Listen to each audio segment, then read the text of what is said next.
Jesus Cristo, ele é absolutamente imprevisível, fora da caixa. Sabe aquela expressão que você já usou com alguém? Fulano de tal é tão previsível. Você não pode jamais dizer isso a respeito de Jesus, porque Jesus é absolutamente imprevisível. Muitos vivem achando que podem prever Jesus, podem encaixar Jesus nos seus planos. Jesus vai fazer isso, Jesus vai me dar aquilo, e tentam encaixotar Jesus. Entretanto, Jesus nos traz em tudo que fez, tudo que falou, o inverso do que nós esperamos. E de maneira muito forte nós percebemos que Jesus é imprevisível nas bem-aventuranças que estamos estudando. Elas estão no Evangelho de Mateus, capítulo 5, e hoje nós chegamos na última bem-aventurança. Ela se encontra no versículo 10, versículo 11 e 12 de Mateus, capítulo 5. E eu quero dar uma breve passada nas bem-aventuranças, então, para mostrar o quanto Jesus é diferente, fora da caixinha, me perdoe essa expressão, de tudo que a gente imagina, a gente pensa, e isso vai ficar claro para você, você vai concordar comigo. Por exemplo, lá no versículo 3, nós vamos perceber que Jesus diz que quem é feliz é quem é pobre. E na nossa cabeça, o feliz é o rico. Jesus começa dizendo: bem-aventurados os pobres de espírito, ponto final. O reino de Jesus é um reino de ponta cabeça. Feliz é quem não tem nada para mostrar, senão somente miséria espiritual. No versículo 4, a felicidade de Jesus é a felicidade de quem chora. Jesus diz assim: felizes os que choram. Jesus não cabe na nossa caixinha. A felicidade que a gente quer de Jesus é a felicidade que a gente ri à toa, porque está tudo bem. E Jesus vem e diz: olha, chora pelos seus pecados. Essa é a bem-aventurança da vez. No versículo 5, nós encontramos Jesus dizendo assim: olha, bem-aventurados os humildes, pois eles receberão a terra por herança. O humilde é quem não reivindica direitos, quem não bate de frente, quem não exige as coisas, quem deixa para os outros. Isso é feliz. E a gente pensa na nossa caixinha que felicidade é o que? As coisas do nosso jeito. No versículo 6, olha que coisa, Jesus vai dizer: bem-aventurados os que têm fome e sede. Como assim, Jesus? Exato. Fome e sede de justiça, fome e sede de praticar a vontade de Deus.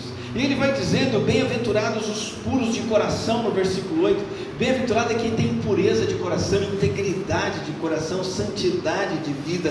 Bem-aventurados os pacificadores, versículo 9, pois eles serão chamados filhos de Deus.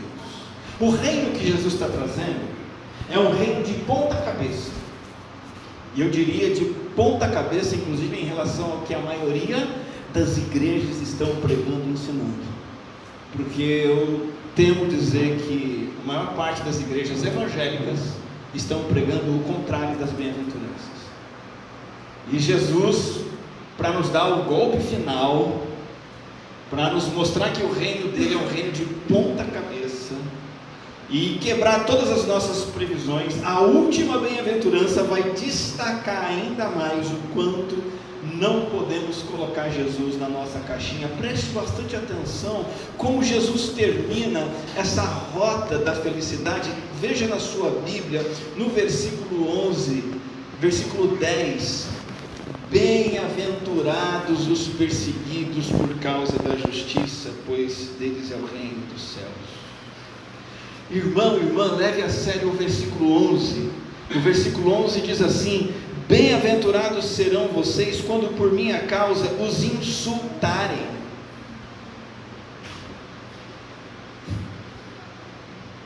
Percebe?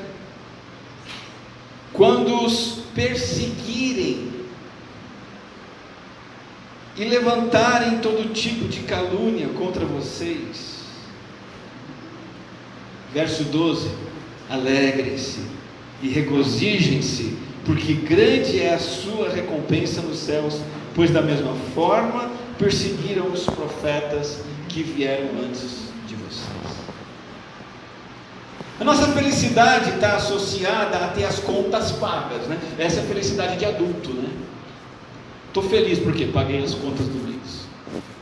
Felicidade de ter a chance de gastar sem precisar pagar, às vezes também, né? Estou felizão porque, quebrei o cartão de crédito, enfiei o pé na jaca, estou alegrão comprando tudo, depois eu vejo como é que eu faço, né? Estou felizão porque a pessoa que eu amo está do meu lado, ela me abraça, ela está comigo. Ou às vezes é o contrário, eu estou super feliz porque a pessoa que eu queria que estivesse longe está longe, graças a Deus. Essa é a associação de felicidade que nós fazemos. Entretanto, Jesus vem e termina as bem-aventuranças dizendo: felizes os perseguidos. Uma ideia absurda. Felizes os que são caluniados, felizes os que são insultados, os que são perseguidos. Uma ideia contraditória. E eu quero trazer hoje uma parte da reflexão nesse texto, e na semana que vem encerrar o entendimento dessa passagem das Escrituras. Pela sua riqueza, vamos olhar para esse texto em 2 domingos. E eu quero começar hoje compartilhando com você sobre a realidade da perseguição na qual Jesus está falando aqui. Que sofrimento é esse? Será que Jesus está dizendo que você tem que agora acabar o culto, ir para sua casa, pegar um chicote, como alguns fazem, e açoitar suas próprias costas? Como muitos cristãos fazem, autoflagelo. Jesus está dizendo que é bom sofrer? Feliz é quem sofre? A realidade do sofrimento e da perseguição de Jesus é: quem pode corretamente ser identificado como perseguido, e isso ser uma bem-aventurança? E o texto deixa bem claro no versículo 10: bem-aventurados quando vocês praticam a justiça e se identificam com Ele, e por causa disso vocês sofrem. A palavra de Jesus Cristo é muito clara aqui: por causa da justiça.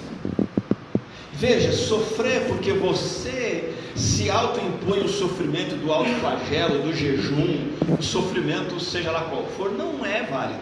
Não precisa, não deve fazer isso. Mais ainda, sofrer porque você errou não é bem-aventurança, é vergonha. Para o crente é derrota.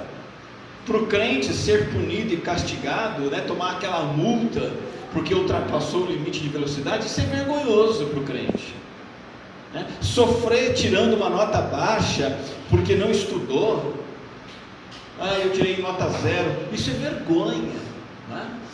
Sofrer porque então eu fui demitido, e eu fui demitido do trabalho porque eu me meti em briga, fofoca ou fiz corpo mole, isso é vergonhoso. Quando o crente sofre, o discípulo de Jesus sofre porque quebrou a lei de Deus, não é vitória, é derrota. Jesus está falando do contrário. É quando o seguidor dele é perseguido e hostilizado porque vive uma vida de acordo com os justos padrões de Deus, e os outros não gostam. O mundo não gosta, os amigos, entre aspas, não gostam, os vizinhos, os familiares muitas vezes não gostam desse estilo de vida, dessa fidelidade do seguidor de Jesus. É nisso que você entrou, é nesse caminho que você entrou quando decidiu crer em Jesus Cristo. O apóstolo Pedro já falava sobre isso há muito tempo atrás, não é de hoje. No capítulo 2 da primeira carta, no verso 20, ele vai dizer assim: pois que glória há, 1 Pedro 2,20, nós temos aqui na tela, por favor. Que glória há se, pecando e sendo castigados por isso, vocês o suportam com paciência? A pergunta, não tem glória nenhuma. Se, entretanto, quando praticam o bem, vocês são igualmente afligidos e o suportam com paciência, isto é agradável a Deus, porque para isto mesmo vocês foram chamados, pois também Cristo sofreu no lugar de vocês, deixando exemplo para que vocês sigam os seus passos.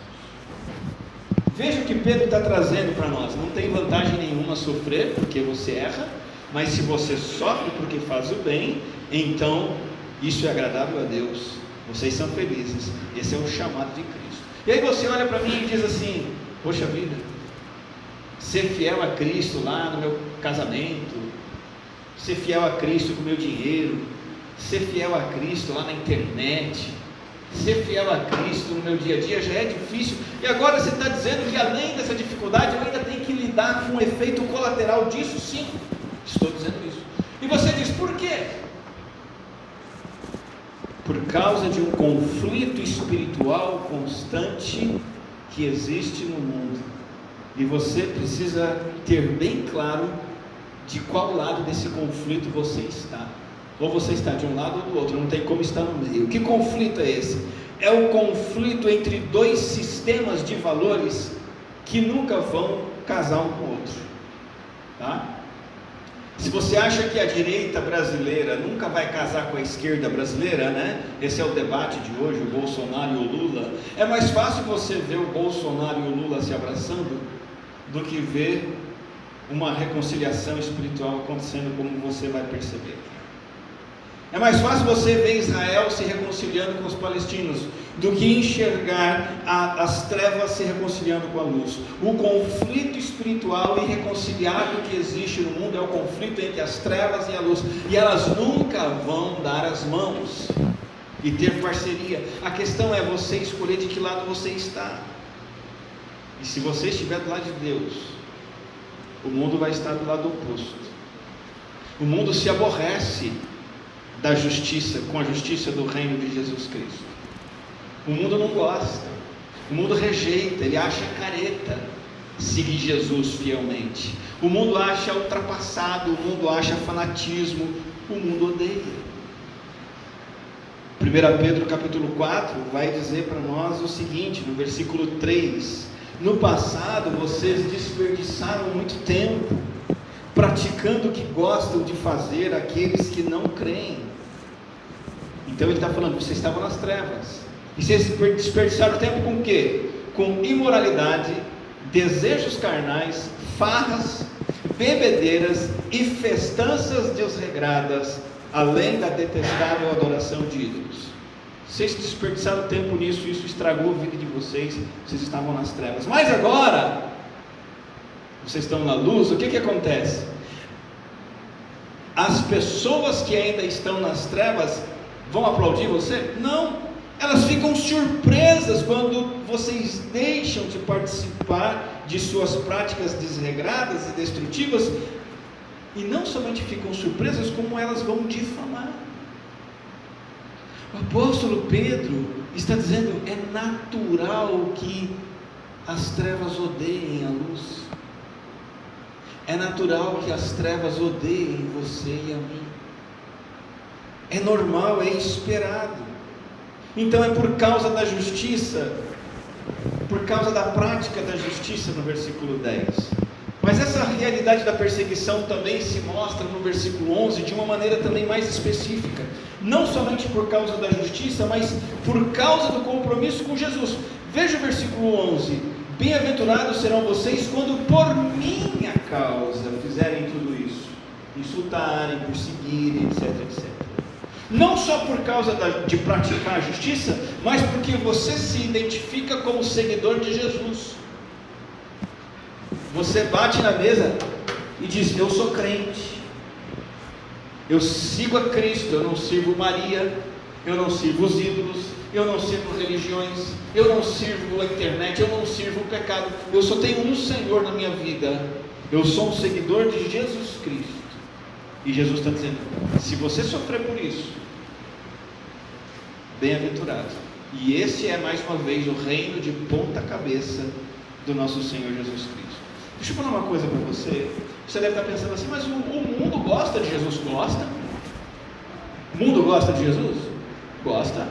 O mundo gosta do Jesus bonzinho, camarada, retratado num quadro, né? Com aquela carinha de coitado. Aquele não é Jesus. Aquele Jesus legalzão, gravado em pinturas, com expressão dócil. O mundo gosta desse Jesus pau para toda obra. Olha, está com um problema, a solução é Jesus. O mundo gosta desse Jesus. Jesus vai resolver o meu problema? Pô, Jesus é legal. Só que o Jesus que está sendo apresentado na Bíblia não é um Jesus que resolve problemas, ele é o Jesus que traz problemas. dizer que ele é o maior encrenqueiro que você pode ter na sua vida. Ele falou: meu amigo, você vai me seguir, eu vou trazer problema para você. Não é isso que Jesus está dizendo. O Jesus legal é falso. O mundo gosta, mas o Jesus verdadeiro, peraí, o Jesus que vai complicar minha vida, eu vou ter que pagar o preço para seguir a Ele? As pessoas vão me criticar, eu vou ter que me desprender, eu vou ter que me entregar para Ele, abrir mão do meu tempo, abrir mão dos meus afazeres, abrir mão dos meus recursos, o Jesus que me dá, entre aspas, prejuízo. Esse é o Jesus que traz problema. Esse é o Jesus que o mundo não gosta e o mundo odeia.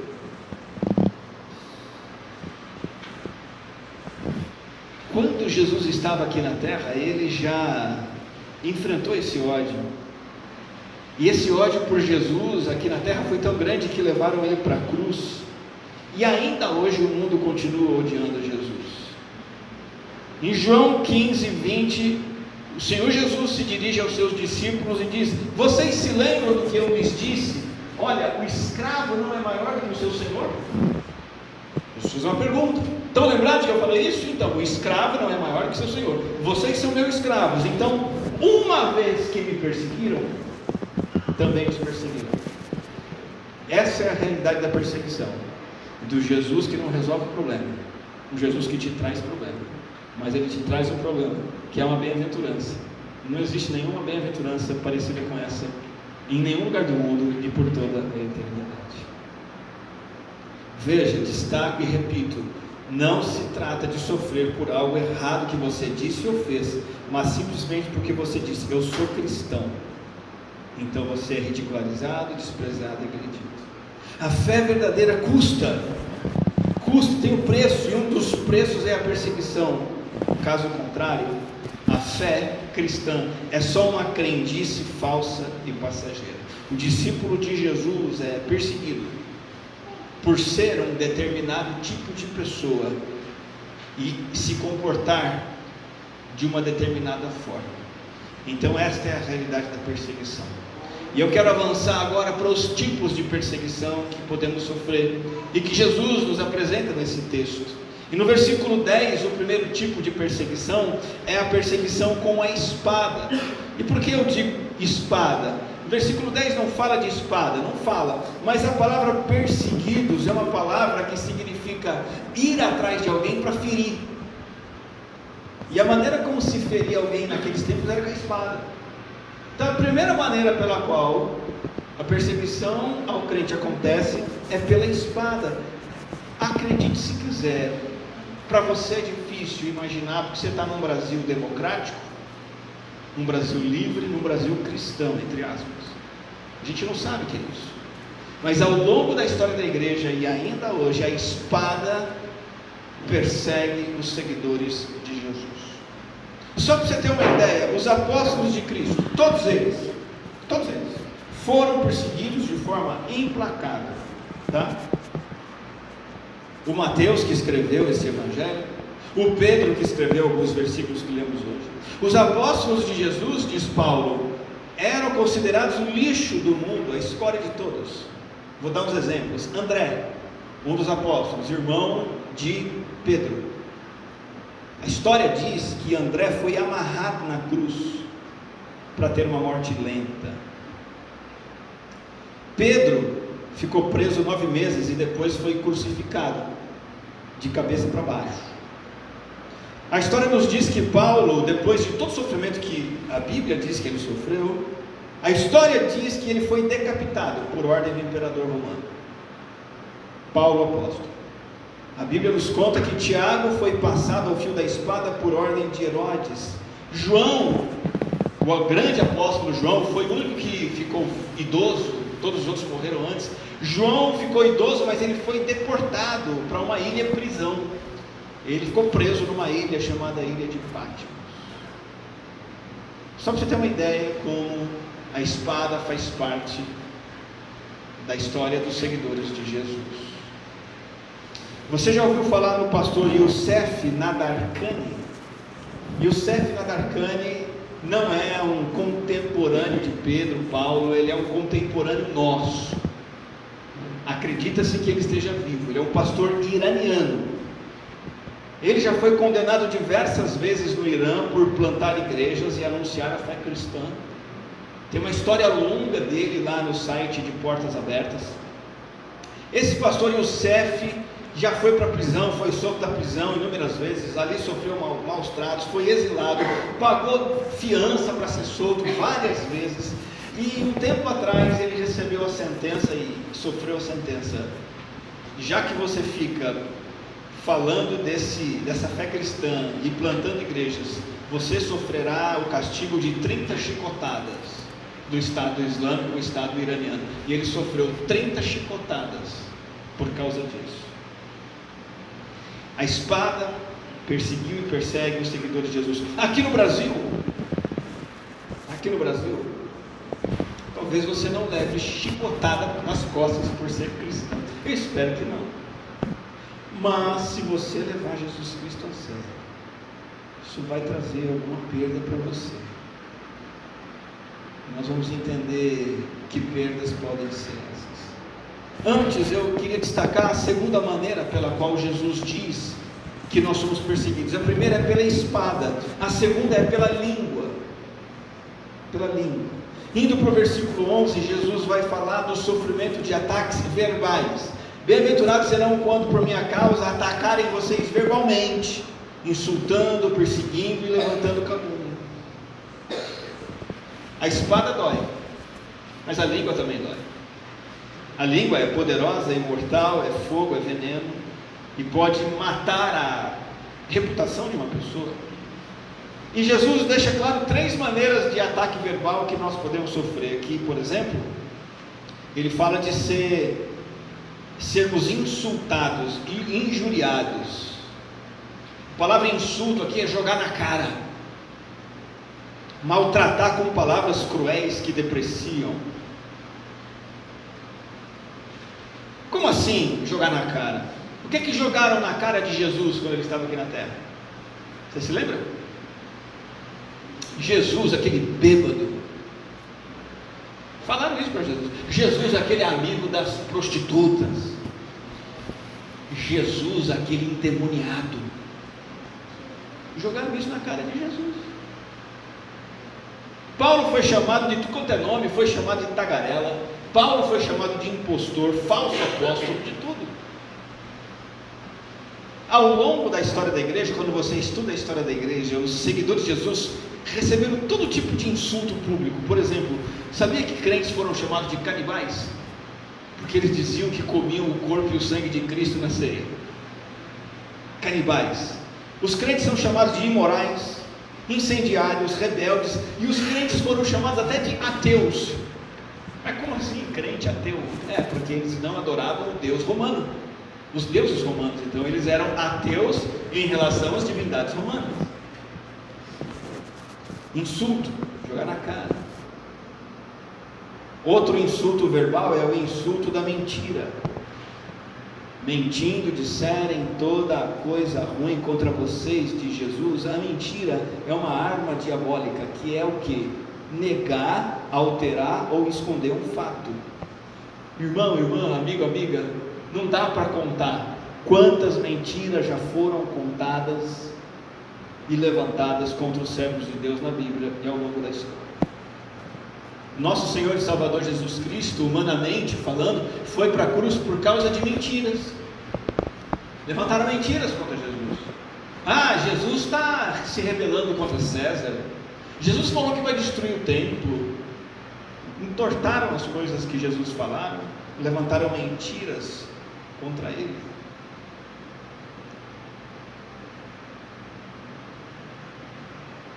Insulto, mentira e maledicência, falar mal, falar coisas que não correspondem com a verdade para denegrir a pessoa, envergonhar, destruir o discípulo de Jesus. O diabo é chamado de acusador, e os que estão nas trevas seguem os caminhos do diabo, ficam falando mal, e o mundo fala mal do crente e conta mentiras sobre o crente. Essa perseguição que aconteceu na época de Jesus e dos apóstolos, foi implacável também na igreja que eles plantaram. Assim que Jesus morre e ressuscita, os apóstolos espalham o evangelho, igrejas se multiplicam no Império Romano. Primeira coisa que acontece é que os crentes são expulsos de Jerusalém. Os crentes foram jogados aos leões nas arenas romanas. Crentes foram queimados vivos na fogueira. Diz a história que seguidores de Jesus no Império Romano eram untados com resina e eram incendiados vivos para servirem de postes de luz nas ruas de Roma. Diz alguns historiadores que alguns eram enrolados com peles de animais para os cães de caça irem e mordê-los. E isso tudo aconteceu naquela época por um motivo principal, que é o seguinte: o Império Romano, ele queria e conseguiu unificar o mundo todo. Unificar o mundo todo. O Império Romano queria ser o império único. E a parte mais importante dessa unidade era a adoração ao imperador. O elo de tudo isso é: o imperador romano é Deus. Todos se unam em torno deste Deus. Por exemplo, era obrigatório uma vez por ano os súditos do império queimarem incenso ao Deus imperador no templo romano. Era obrigatório todos dizerem: César é o Senhor. Era o nome do imperador romano. César é o Senhor. Você acha que os crentes diziam que César é o Senhor? Não diziam. Você acha que os seguidores de Jesus iam lá queimar incenso para o imperador? Não iam. Por isso, eles foram considerados revolucionários, traidores, ilegais, e foram mal falados, foram presos, torturados e mortos. Então nós falamos aqui da perseguição na era apostólica, a perseguição na era da igreja primitiva, mas a perseguição continuou ao longo da história da igreja. Por exemplo, na época da Reforma Protestante, 1500 anos depois de Cristo, um camarada chamado John Huss e outro camarada chamado Giovanni Savonarola foram queimados vivos por causa da fé que defendiam. Existe um homem chamado John Wycliffe, que trabalhou com tradução da Bíblia, que ele precisou se esconder. O famoso Lutero, Martinho Lutero, ficou trancado no mosteiro, senão iam pegá-lo também. William Tyndale foi assassinado por causa da tradução da Bíblia que ele fez, e ele foi esquartejado. Os chamados huguenotes, que eram calvinistas franceses, também foram perseguidos e assassinados. Inclusive a história conta que os primeiros protestantes que chegaram no Brasil foram protestantes calvinistas que foram perseguidos e mortos.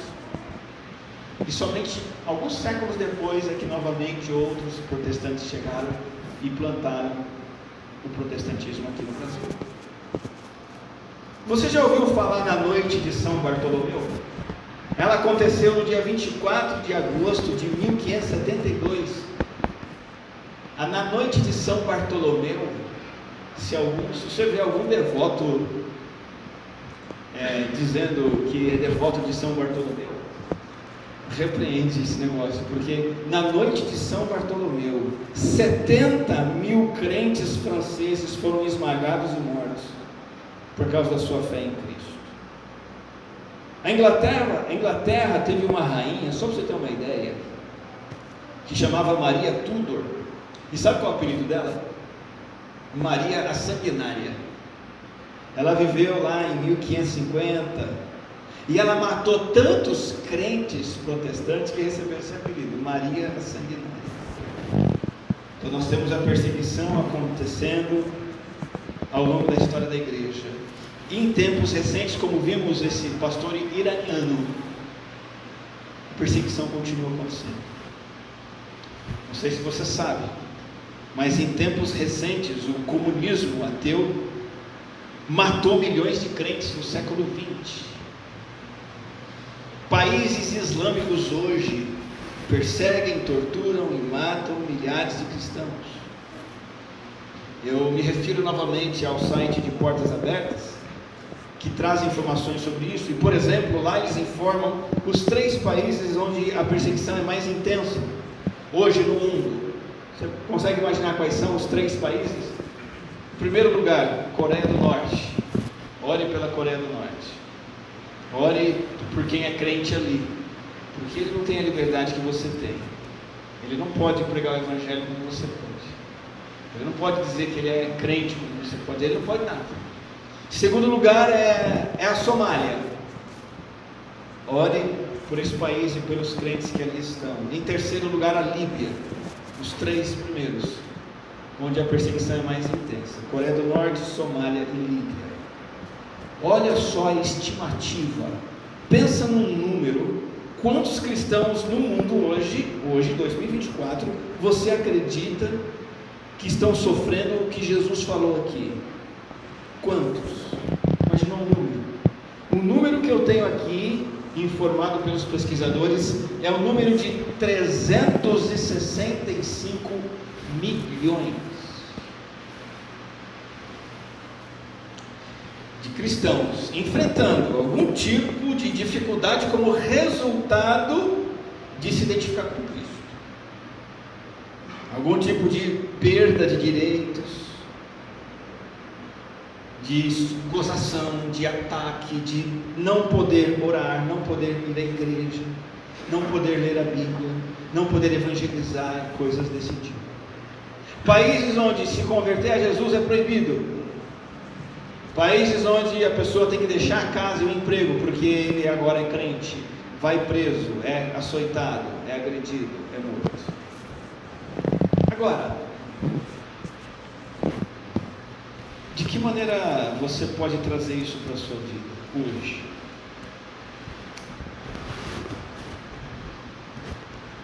Nós vamos sofrer algum tipo de dano se nós nos colocarmos contrários a práticas injustas e perversas que estão impregnadas no nosso mundo. Você que é aluno, você vai ter que arcar com uma nota baixa, um 0 na prova, se você não estudar. Às vezes até o seu professor te incentiva a colar na prova, porque eu frequento escolas, eu sei que às vezes até o professor dá uma coladinha aí, tira uma nota e sai da minha reta, passa adiante. E se você é crente em Jesus, você vai tirar 0, você vai ter que resolver aquele problema lá. É um sofrimento. Se você defender um valor moral bíblico, por exemplo, eu defendo e vivo o casamento entre um homem e uma mulher, essa é a minha opinião. Eu não vou brigar com os outros, eu não vou xingar com os outros, mas se eu defender isso hoje, eu posso até ser processado por alguém que defende o homossexualismo. O que eu vou fazer? Eu vou ficar em silêncio? Eu vou me acovardar? Não, eu não vou desrespeitar o homossexual, eu não vou apontar o dedo na cara dele e dizer que ele vai para o inferno. Eu não vou atacá-lo e persegui-lo, mas eu vou expor a opinião que a palavra de Deus traz acerca da prática dele, como uma prática equivocada, como tantas outras, como a mentira, como o roubo, como o ódio, como o adultério, como desrespeitar os pais, como sonegar impostos. A prática homossexual também é uma prática equivocada, e dizer isso hoje em dia pode trazer problema para você. Se você, jovem, vai levar Cristo a sério, você vai ter que sofrer na sua solteirice, porque você vai ter que decidir se guardar até o casamento. Piorou quando você começar a namorar, porque namorado, namorada não é objeto para você tocar e estimular fisicamente a ele, você a ele e ele a você e vice-versa. Você tem que lutar para dizer: não, meu namoro não vai ter intimidades físicas, porque as intimidades físicas, segundo a palavra de Deus, são para o casamento, para o casal casado. E aí entra Jesus dizendo: você vai sofrer, mas esse sofrimento vai ser uma bem-aventurança. Se você seguir as leis nos seus negócios, no seu trabalho. Se você for trabalhar corretamente, se você for vender corretamente, comprar corretamente, levar a sério os impostos, as declarações, os compromissos que um cristão tem com a sociedade, você vai ter problema, prejuízo. Mais fácil, aquele atalho, né, que você livra ali de pagar um negócio a mais, um imposto. Jesus está dizendo, bem-aventurado. Bem-aventurado. Então, nessa primeira reflexão em cima desta bem-aventurança, que é uma bem-aventurança de ponta cabeça, nós percebemos a realidade da perseguição e percebemos os tipos de perseguição. E eu quero compartilhar com você ainda, numa próxima oportunidade, que resposta dar à perseguição, porque uma resposta tem que ser dada, e que recompensas temos se formos perseguidos. Mas agora, nesse momento, eu convido você à reflexão e trago a você esse apelo. Aonde está fincada a sua felicidade? Felicidade para você hoje é sinônimo de quê? Quero dizer que, não entenda mal, felicidade não é sinônimo de sofrimento e perseguição. Felicidade é sinônimo de fidelidade a Cristo. Essa fidelidade pode trazer sofrimento, mas a minha alegria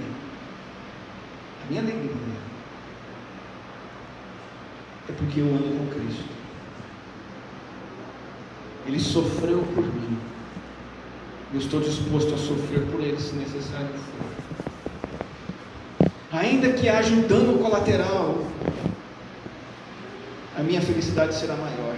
Porque eu digo para você, assim diz as Escrituras do nosso Deus, nada vai trazer mais felicidade, ou felicidade verdadeira, que não seja o discipulado, o seguimento fiel de Jesus Cristo.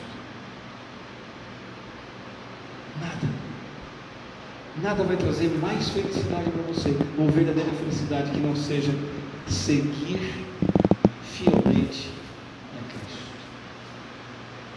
A felicidade que você saúda hoje numa conta bancária com algum dinheiro, amanhã é uma felicidade que foi embora porque o dinheiro foi embora, ou porque você precisa de mais dinheiro do que já tem. Você sabe disso. A felicidade que você saúda por um estado de saúde bacana hoje, amanhã se vai porque algum outro problema de saúde virá. A felicidade que você pode saudar quando chega um filho, quando você tem uma criança, algum tempo depois essa criança pode estar trazendo uma dor de cabeça terrível. Essas coisas podem trazer alegria para o nosso coração, não tem problema nenhum. Filho, dinheiro, saúde, mas a nossa felicidade tem que ser o seguimento fiel de Jesus Cristo. Nisso precisa estar o nosso prazer, nisso precisa estar o nosso contentamento. Eu gostaria que você, então, nesse culto, nessa noite, se rendesse a Cristo. Você desse essa resposta ao Senhor: Jesus, eu me rendo aos seus pés. Tu, Senhor Jesus Cristo, és tudo o que eu preciso para viver. Eu me lanço aos teus braços. Tu és tudo que eu preciso. Que esse seja o desejo do teu coração. Amém? Que seja isso que você tem lá dentro de você, Senhor. O Senhor Jesus é o tesouro maior. O Senhor Jesus é a riqueza última, primeira, e andar com Jesus, perto de Jesus, fidelidade a Cristo, é o que há de mais precioso. Vamos orar nesse sentido. Graças te damos, Senhor. Graças te damos por o Senhor ser a nossa alegria, aqui e na eternidade.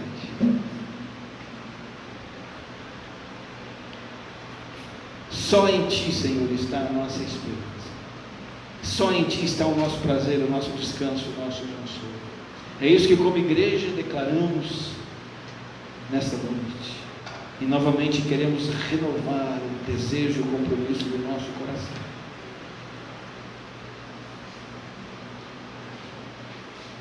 Que a uma só voz nós clamamos a Ti, sabendo que tudo vem de Ti, tudo está no Senhor. Que a uma só voz declaramos agora, Senhor, como igreja, vamos caminhar por Ti, pois Tu és a nossa direção, Tu és o sol que nos guia. Ainda que tudo venha a falhar, Senhor, o Teu amor jamais nos deixará. Então, em oração, nós renovamos diante do Senhor essa nossa entrega ao Senhor, como a razão da nossa verdadeira alegria. Amém.